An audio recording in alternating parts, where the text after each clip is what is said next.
Nakano na pala to. Dumating na po yung breaker natin, 40. Ayan. Ayan. Amayin mo lang sir ha, hindi kasama yung ano. Ayan, 40.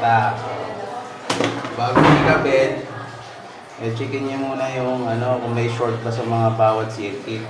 Ito, isang circuit, dalawa, tag-isa yan. So, kahit 7 circuit yan.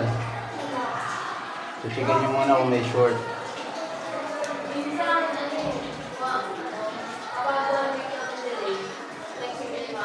Ayan, so set mo sa continuity yung tester mo. Tututok mo lang po dyan. Pag tumunog, short yan. Ayan, walang tunog. Walang tunog. Isa-isayin natin yan, walang tunog. Kasi baka dyan nanggagaling yung short niya. So, wala.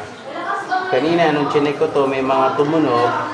Inikot ko lang, pinaka-off lang natin lahat. Ngayon, wala na siyang tunog. So, ibig sabihin, hindi galing sa mga circuit nito yung short niya. Galing lang talaga sa wire na mali yung nakabit na breaker. Dapat 40 lang. So, okay na. Naka-off na tayo rito sa main.